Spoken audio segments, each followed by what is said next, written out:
네, 이 VB맵을 보면서 VB맵에서 언어 행동 발달 단계 평가하는 과정에 있어서 이제 첫 번째 나와 있는 단계들이 발달 단계를 레벨 1, 2, 3로 평가를 하는 것이라고 한다면 또 다른 요소들이 있습니다. 이 책에 정말 유용하게 활용할 수 있는 여러 요소들 중에서 한 가지가 방해 요소 평가입니다.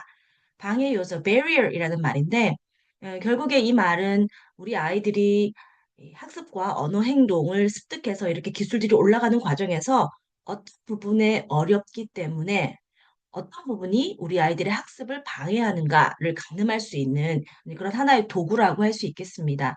이 방해 요소 평가를 통해서 어떤 치료사나 교사가 개인적인 의견을 어필하거나 주장하는 것보다는 또 도구를 통해서 좀 정확하게 측정하고 또 평가를 통해서 또 시간이 지났을 때는 요 트래킹을 할 수가 있으니까 이렇게 부모님과 상담하는 데 도움이 될 수 있고 또 프로그래밍을 하는 데에 또 반영할 수 있다라는 장점이 있습니다.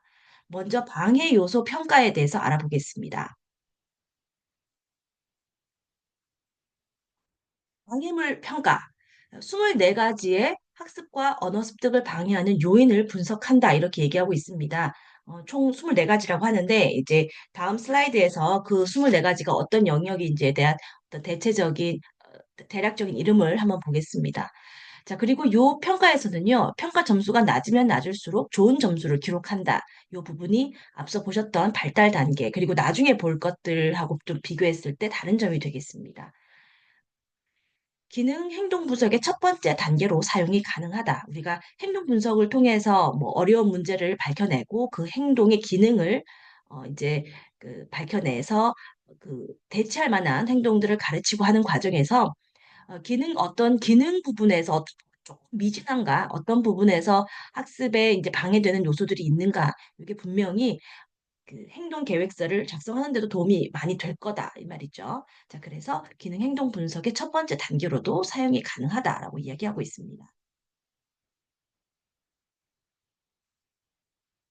이 24가지의 방해물이 지금 어, 그 총점 기록 양식에서 이렇게 보여지고 있습니다. 첫 번째 행동 문제.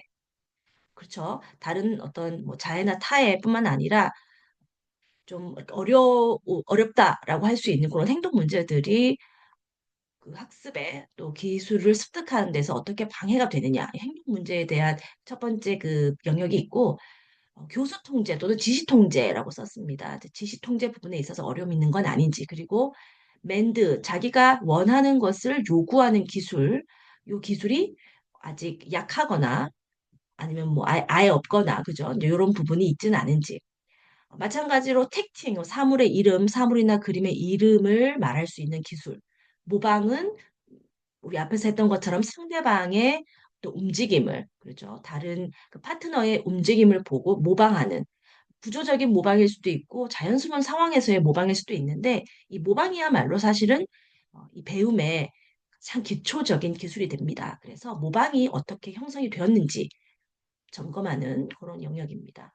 에코익, 말을 특히 이제 발화나 음성적으로 이렇게 의사소통을 하기 위해서 수업을 많이들 하는데 에코익이 기본적으로 이제 시작이 돼야 다른 음성적인 촉구를 통해서 우리가 멘트나 텍팅을 올릴 수 있잖아요.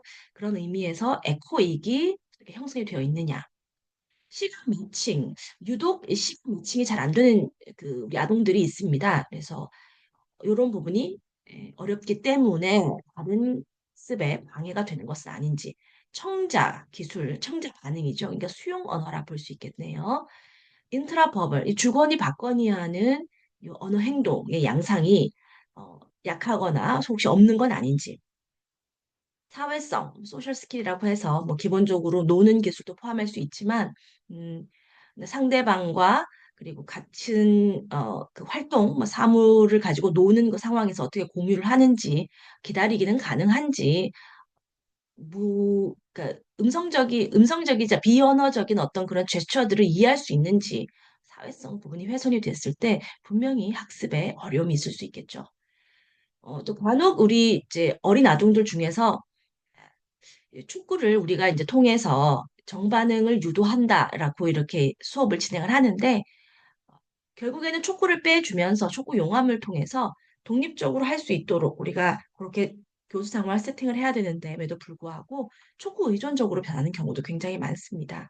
그래서 음성 촉구에 너무 의존하다 보면 우리 교사나 치료사가 입을 벌려서 어떤 소리, 첫 소리를 내주지 못하면 다른 원래 할 수 있는 말인데도 불구하고 발화가 전혀 안 된다든지 이제 그런 부분 아니면 과제가 제시가 되었을 때 이제 손 놓고 일단 기다리는 겁니다. 누군가가 이제 하라고 이제 음성적으로 촉구를 하든가 아니면 뭐 제스처나 신체 촉구를 줄 때까지 기다리는 그런 촉구 의존적인 그런 모습은 없는지 점검할 필요가 있다는 거죠. 스크롤링이라고 하는 거는 사실 음성적인 부분이나 음성이 아니라도 많이 나타나는 어떤 행동의 양상인데요. 자, 예를 들어서 뭐 비교 자극 3개 정도, 4개 정도 이렇게 주고 나서 가방 어딨어? 라고 이제 얘기를 했다고 할게요. 그러면 그중에서 듣고 가방이라는 그림을 찾으면 되는데 정확하게 듣고 찾는 이 변별 훈련이 잘 안 돼서 아무거나 한번 집어보는 겁니다. 그래서 눈치를 보는 거예요. 하나씩 하나씩 집어보면서 눈치를 보고 정반응이 나올 때까지 정반응이 나와서 잘했다라는 말이 나올 때까지 그렇게 스크롤링을 한다 그러죠. 음성으로도 물론 이 스크롤링은 또 빈번히 일어나고 있습니다.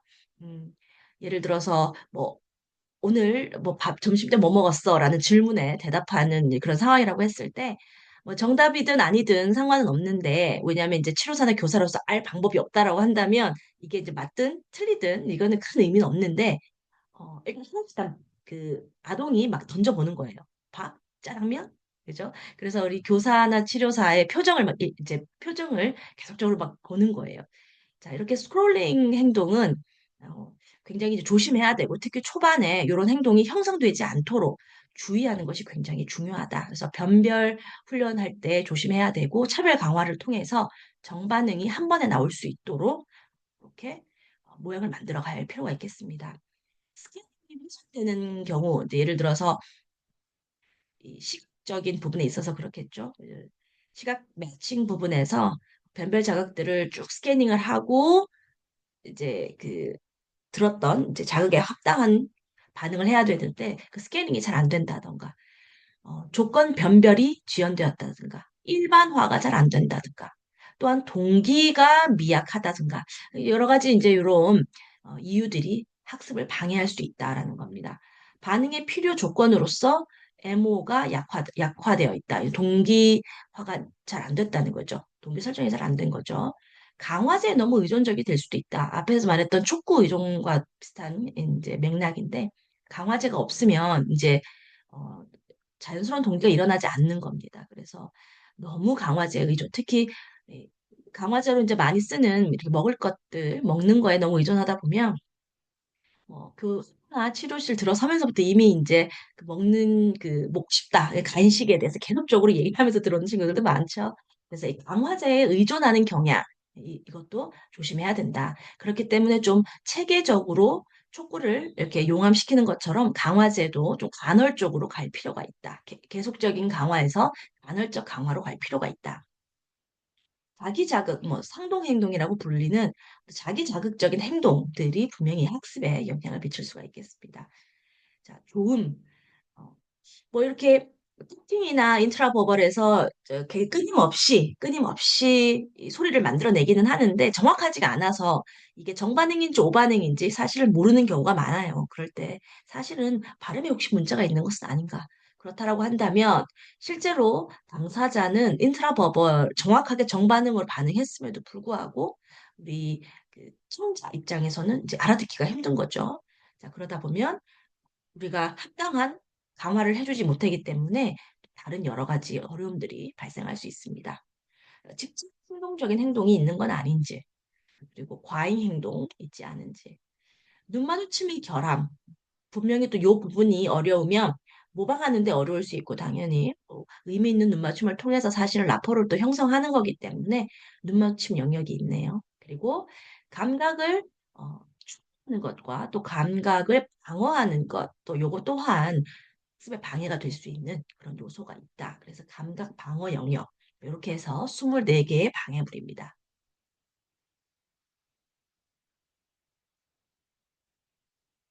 자, 앞서서 그 양식을 이제 딱 들고 이 하이라이터를 딱 들고 이제 서 계셔야 되겠죠. 지금 우리가 첫 번째 평가서기 때문에 노란색으로 하기로 결정을 했다라고 한다면 앞서 보셨던 이 양식에는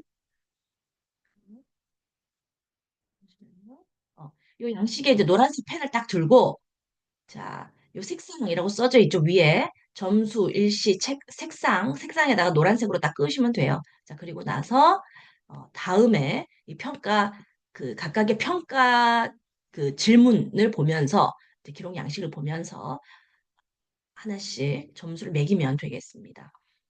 부정적 행동, 뭐, 아까 앞에서 봤던 24가지의 방해적 요소들, 맨드 레파토리가 부족한 건 아니냐.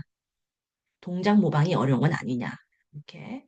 자, 0점이면 일단 나이에 맞는 다양한 동기 조절 보인다. 0점이라고 한다면 사실 이 영역이 방해가 아니다. 그러니까 이 영역은 문제가 되지 않는다. 이제 이런 뜻입니다. 앞서서 제가 점수가 낮으면 낮을수록 좋다. 이렇게 말씀을 드렸는데 그에 반해서 뭐 4점이다. 4점이 가장 높은 점수인데 4점이 사실은 4점에 해당된다. 우리 대상자가 그렇다라고 한다면 이 영역이 특히나 우리 아동의 대상자의 학습에 어떤 방해물로 작용할 가능성이 있다라고 보시면 된다는 거죠. 0점은 방해물의 요소가 아니다. 그렇죠? 4점일 경우에는 이 영역이 특별히 방해물로 작용할 가능성이 있다. 이렇게 말씀드릴 수가 있겠습니다.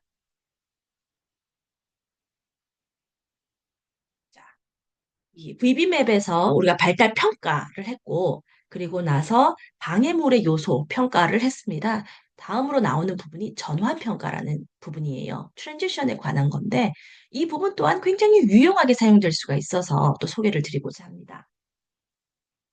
상담을 통해서 이제 아동, 그리고 이제 우리 부모님들과 얘기를 하다 보면, 그 여러 가지 어떤 그 교육 세팅, 어린이집, 어린이집, 그다음 뭐 장애 전담, 이제 이런 것부터 시작해서 굉장히 다양한 세팅이 있잖아요. 그죠?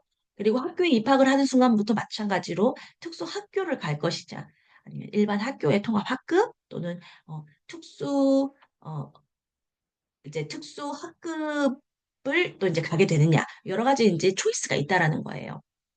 자, 이게 전환 평가를 통해서 우리 아이가 사실 의미 있는 교육 그 활동은 어떤 것일까를 좀 가늠해 보는데 도움이 된다. 그런 의미에서 부모님 상담에 유용하게 사용될 수 있는 부분이라는 생각이 듭니다.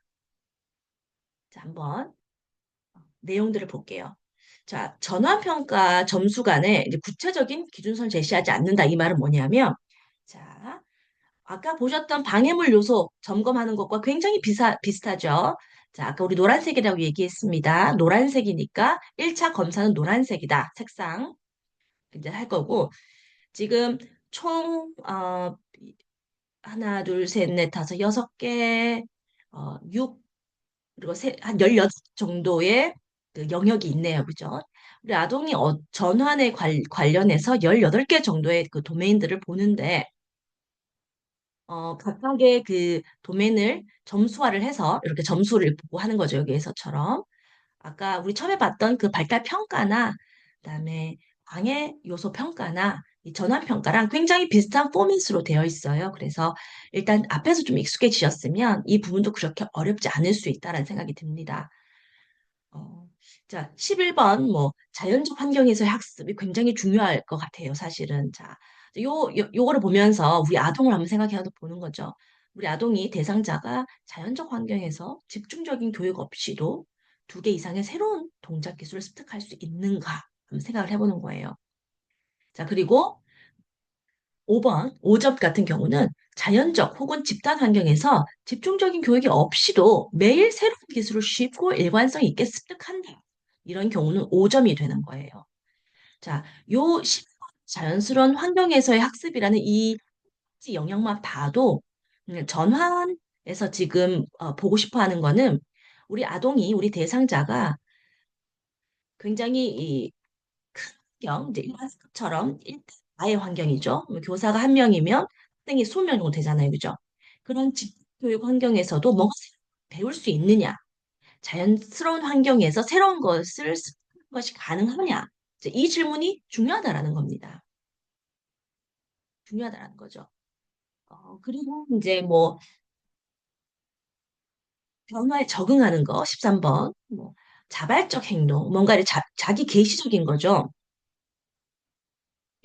그래서 일대 다의 상황에서 살아남으려면 아무래도 이 좀 자발적으로 자기 계시, 언어적 계시, 자연스러운 모방 이런 것들이 사실은 해결이 돼야 된다는 겁니다. 그죠? 화장실에 가고 싶으면 가고 싶다고 요구할 수 있어야 되는 것도 마찬가지고 이 자발적인 행동들, 요 영역을 보는 이유가 어떤 환경에서 우리 아이가 정말 의미 있게 생활을 하기 위해서 독립적으로 생활하기 위해서 필요한 기술이기 때문에 요 각각의 영역들을 이렇게 보고 있는 거예요.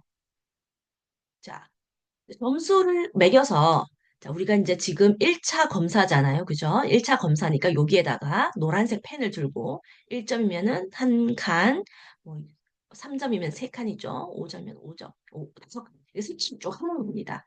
그래서 뭐 일반화, 강화제 다양성, 기술 습득의 속도는 어떤지, 혁신 기술은 어떤지. 제가 밑에 이제 마크를 해놓은 노트를 해놓은 건 뭐냐면 기술이 사실은 무엇보다 중요해요. 중요하고 뭐, 물론 기저귀를 떼고 이제 배변 훈련이 됐다라는 것부터 중요하지만 실제로 많은 우리 친구들 중에서 기저귀를 차고 있지 않지만 화장실 가고 싶다고 요구하는 게 어려운 친구들이 굉장히 많습니다. 그렇죠? 그렇게 되면 하루 종일 이제 누군가가 묻지 않으면 또는 누군가가 데려가지 않으면 하루 종일 참고 있는 경우도 있어요. 그러다가 이제 신장에 염증이 생기거나 그런 이제 어려운 그 신체적으로 어떤 어려운 점이 있을 수 있기 때문에 그 영역도 꼭 체크를 해야 된다라는 거예요. 뭐 습식 그렇죠. 점심시간에 그 카페테리아에서 점심 먹는 그때도 도움 없이 또 어느 만큼의 도움 없이 그러니까 살 수 있느냐 그것도 중요한 부분이 되겠습니다. 자, 요 분석을 마치고 나서 이제 간략하게 요거에 대해서 얘기를 이제 요약을 하면 전환 평가의 점수관에는 구체적인 기준선을 제시하지는 않고 있다. 그 말은 뭐냐면 자, 점수가 이러니까 어, 이 아동은 뭐 특수학급에 가야 된다. 뭐 점수가 이렇기 때문에 이런 아동은 어, 그 있어도 된다. 이제 이렇게 말하진 않는다는 거예요. 왜냐하면 물론 이제 VB맵이 미국에서 만들어졌기 때문에 미국의 문화와 그 교육 환경에 좀 적합하게 세팅이 된 것도 맞고, 자, 우리 어느 나라에 사느냐, 어느 지역에 사느냐, 문화에 따라서 조금씩 다른 부분이 분명히 존재하기 때문에 참고용으로만 쓸 수 있다라는 거는 꼭 생각을 하셔야 되고요. 자, 근데 불구하고 이 전화 점수를 쭉 봤을 때 전체적 점수가 좀 낮은 친구들이 있을 수 있고 4점에서 5점대로 굉장히 높은 친구들이 있을 수는 있습니다. 그죠? 자, 거기에 대해서 그걸 어떻게 해석을 하는지 좀 잠깐 보겠습니다.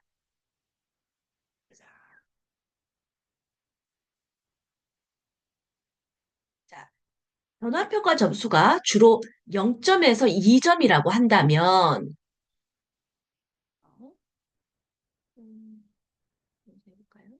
자, 이 활동은 어, 교사와 학생 비율이 낮은 집중적인 교육 방식이 적용돼야 된다라고 얘기하고 있습니다.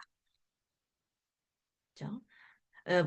뭐 소위 말하는 뭐 조기 교실 또는 뭐 1대1의 상황을 이야기하는 겁니다.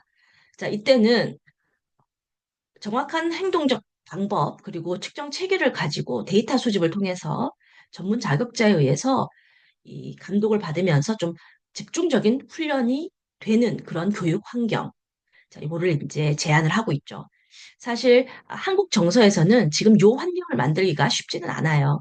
하지만 저 미국에서는 아무래도 이그 ABA 그 치료 프로그램들이 보험회사의 어떤 그 재정적인 지원을 받고 다 커버가 되기 때문에 도수가 30시간에서 40시간, 일주일에 30에서 40시간 정도 나오잖아요. 자, 그렇기 때문에 충분히 요걸 할 수가 있다는 겁니다. 그래서 어린이집에 보내서 아예 어린이집에서의 교육 환경보다는 집에서 치료사가 와서 1대1로 뭐 언어 행동, 자조, 놀이 기술, 뭐 행동 부분, 이 부분들을 다 봐주는 그런 수업 방식이 훨씬 적합하다라는 것을 의미하는 거죠. 지금 현재 한국에서는 이게 지금 문화적으로나 어떤 정책적으로 통용이 되진 않기 때문에 이거는 이제 미국에서는 그렇게 할 수 있다라는 그런 결정을 할 수 있다는 겁니다. 어린이집을 보내는 대신 집에서 치료사가 와서 수업을 한다는 거죠. 자, 그런데 점수가 4점에서 한 5점 이렇게 주로 분포한다. 그러면 이제 어떤 제안을 할 수 있냐면, 자, 이런 경우에는 교사와 학생 비율이 좀 느슨한 1대 다의 수업이 의미가 있을 것이다. 이때는 물론 일반 아동에게 주로 사용하는 교육 방식, 그러니까 이제 일반 학교가 되겠죠. 일대 다의 수업, 강의식 수업, 그렇죠. 그리고 어떤 자연스러운 모방이 주를 이루는 종류의 수업이 되겠습니다. 자, 그런 환경에서 수업을 하면 혜택이 분명히 있을 것이다. 자, 또 마지막으로 이제 이거를 이제 마무리하면서 물론 우리가 이제 아동의 어떤 교육 환경을 결정을 할 때에 전환적인 부분에서 결정을 할 때에 최소 제한적 환경이라는 말을 많이 씁니다. 아동에게 기회를 줘야 된다는 거죠. 이 아동들이 또래와 함께 성장하는 가운데서 자녀가 없었다면 이 아동이 원래 가야 하는 그 교육 환경이 있을 거잖아요. 그 환경에서 이제 처음에 시작을 하는 게 가장 좋다라는 겁니다. 그게 최소 제한적인 거죠. 그리고 그 안에서 필요한 어떤 지원들을 이제 계속 해나가는 게 가장 이상적인 상황이고, 하지만 또 물론 한국의 어떤 정서 문화, 어떤 시스템적인 부분들이 있기 때문에 최종 결정권은 IP팀, 부모님과 뭐 교사, 이렇게 그 협의를 통해서 의미 있는 결정을 하는 것이 중요하다. 이렇게 마무리를 하고 있습니다. 이 부분이 전환과 앞에서는 이제 방해물에 대해서 얘기했고 전환에 대해서 또 말씀을 드렸습니다.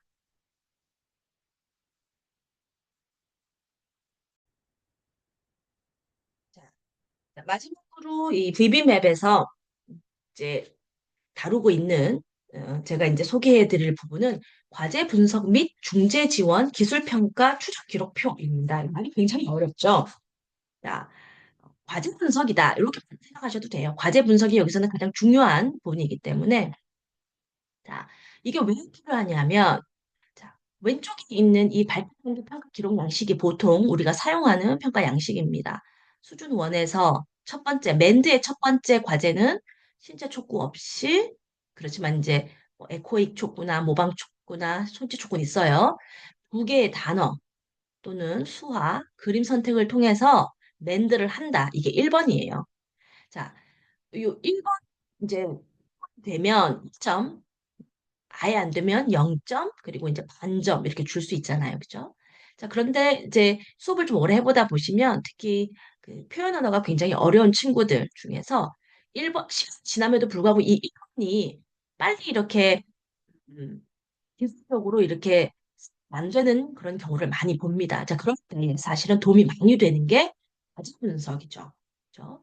자, 이라는 이 과제를 목표를 달성하기 위해서 이 목표를 네 가지의 작은 기술로 쪼개놨습니다. 네 가지의 작은 기술로 쪼개놓은 거예요. 자, 첫 번째는 관심 혹은 다른 강화제의 멘드 표현으로 두 차례 눈 마주침을 한다. 그러니까 뭔가를 원하기 때문에 눈 마주침을 한다. 두 차례. 성숙됐냐는 거죠. 그죠? 자, 왼쪽에 멘드의 1번 과제는 사실은 이 쉽지 않은 굉장히 과제일 수 있습니다. 우리 이제 특정 대상들에게 우리 아동들에게는요. 하지만 요거를 과제 분석을 통해서 네 단계로 쭉 넣는 겁니다. 1번의 과제를 성취하기 위해서 네 가지의 작은 기술로. 자, 첫 번째는 눈맞춤이라 그랬어요. 두 번째는 뭐냐면 동기 조작의 통제로 인해서 선호 사물에 두 차례 접근한다는 겁니다. 접근한다. 아까는 눈맞춤이라 그랬고요. 이번에는 접근한다. 자, 세 번째는 이 사물을 얻으려고 두 차례 그렇죠? 요구라고 하는 것은 본인이 원해서 그냥 가서 짚는 게 요구가 아니라 상대방을 이용하는 거, 상대방에게 요구하는 거예요. 그죠? 그러니까 이 상대방이라고 하는 거는 치료사, 교사, 부모님, 뭐 또는 다를 수도 있겠죠. 자, 그런 의미에서 이 세 가지 지금 기술은 일단 눈 마주침을 하느냐, 접근하느냐, 손을 두 차례 이끄느냐까지 봤습니다. 그리고 마지막으로 강화제를 얻으려고 포인팅 하느냐, 손짓을 하거나 포인팅 하느냐. 그죠? 자, 요 네 가지의 과제 분석을 통해서 네 가지의 작은 기술들을 차례차례 연습을 해서 우리가 이제 최종적으로는 1번 랜드 반응 그 본인이 원하는 그것을 요구하기 위해서 신체 촉구 없이 두 개의 랜드를 한다. 이제 이렇게 이제 달성할 수 있는 거겠죠. 이 관습 이제 보면 내가 지금 아동이 어디에 있는지 그리고 더 구체적으로 더 조금 더 구체적으로 수업을 이렇게 쭉 이끌어가는 데 도움이 되기 때문에 이 과제 분석이 굉장히 또 중요합니다, 사실은. 자, 지금 과세 분석 기술과 중재 지원 기술 체크리스트가 수준 1, 2, 3, 그러니까 모든 과제, 모든 영역에서, 레벨에서 과제에 다 지금 포함이 되어 있습니다. 이 책 안에. 그러니까 사실은 굉장히 많은 정보가 있는 거나 다름이 없죠. 네.